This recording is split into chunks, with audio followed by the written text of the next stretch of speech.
पाकिस्तान में इस वक्त डॉलर 270 से लेकर 275 के बीच में ट्रेड कर रहा है।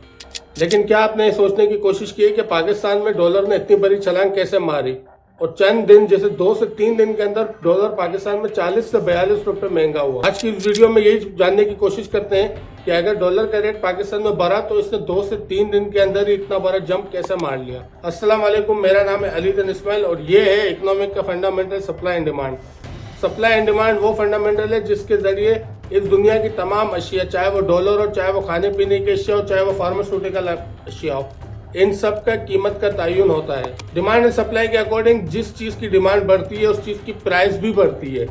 लेकिन अगर उस चीज़ की सप्लाई भी बढ़ जाए तो वो एक पॉइंट पर आकर इक्विलिब्रियम पॉइंट पर रुक जाती है। और यही कुछ हुआ पाकिस्तान के साथ। पाकिस्तान में डॉलर्स की डिमांड बहुत हाई थी। लोगों को अपने इम्पोर्ट्स बिल पास करवाने के लिए डॉलर्स की ज़रूरत थी। कुछ लोगों को अपने बच्चों को बाहर एजुकेशन के लिए भेजा था, उनकी फीस भरनी थी, उनके अखराजात पूरे करने के लिए उनको डॉलर्स भेजने थे। लेकिन पाकिस्तान में डॉलर शॉर्ट थे और पाकिस्तान में डॉलर शॉर्ट होने की सबसे बड़ी वजह थी हमारे फाइनेंस मिनिस्टर इसाक डार का लगाया हुआ आर्टिफिशियल कैप।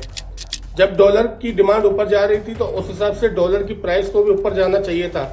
लेकिन जनाब इसाक डार साहब ने डॉलर के ऊपर आर्टिफिशियल कैप लगाकर उसकी कीमत 230 रुपए पर रोकी हुई थी। लेकिन अब सवाल ये पैदा होता है कि इसाक डार साहब खुद भी एक मईशतदान है, उन्हें खुद भी इन चीज़ों का अंदाजा होगा, तो फिर उन्होंने आर्टिफिशियल कैप क्यों लगाई।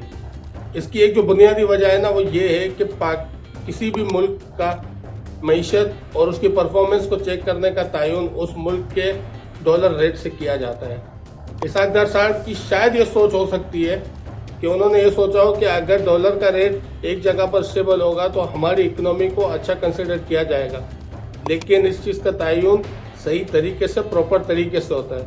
अगर प्रॉपर तरीके से आपके मुल्क में डॉलर का रेट कम है तो आपकी इकोनॉमी को अच्छा कहा जाएगा। लेकिन अगर आप मसनू कैप लगाकर अपनी इकोनॉमी को अच्छा करने जाएंगे तो आपकी इकोनॉमी और बद से बदतरीन होती जाएगी, जो कि पाकिस्तान के साथ हुआ है। अगर आपके सरमायाकारों को उस हिसाब से डॉलर नहीं मिलेंगे, उस हिसाब से रेट नहीं मिलेंगे, तो वो इन्वेस्ट नहीं करेंगे पाकिस्तान के अंदर। और सेम गोज विद रेमिटेंस। अगर हमारे मुल्क से बाहर जो हमारे भाई रहते हैं और अपने घर वालों को पैसे देते हैं, वो डॉलर्स की शक्ल में पैसे भिजवाते हैं, और अगर उनको बैंक से प्रॉपर रेट नहीं मिलेगा तो वो भी दूसरा रास्ता अपनाएंगे जो हवाला हुंडी का रास्ता है। और हवाला हुंडी के जरिए वो पाकिस्तान में अपना पैसा मुंतकिल करवाएंगे, ना कि प्रॉपर चैनल के जरिए। तो ये एक सबसे बड़ा ड्रॉबैक था। और अब जब आईएमएफ के साथ डील होने जा रही है, तब आईएमएफ ने साफ कहा है कि आप अपने मुल्क में डॉलर रेट को मार्केट की तरह फ्लक्चुएट होने दें। तब जाके इसाक डार साहब ने ये कैप हटाई और हमने देखा कि 2 से 3 दिन के अंदर ही डॉलर अपनी एक्चुअल रेट पर पहुंच चुका था।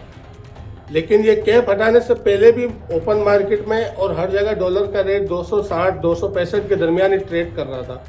इसलिए जैसे ही कैप हटी, डॉलर ने डायरेक्ट जंप किया और इस वजह से हमारे आधे से ज़्यादा इम्पोर्ट बिल भी आपको मालूम है कि वो इसी वजह से रुके हुए थे, ये इस मसनूई कैप की वजह से।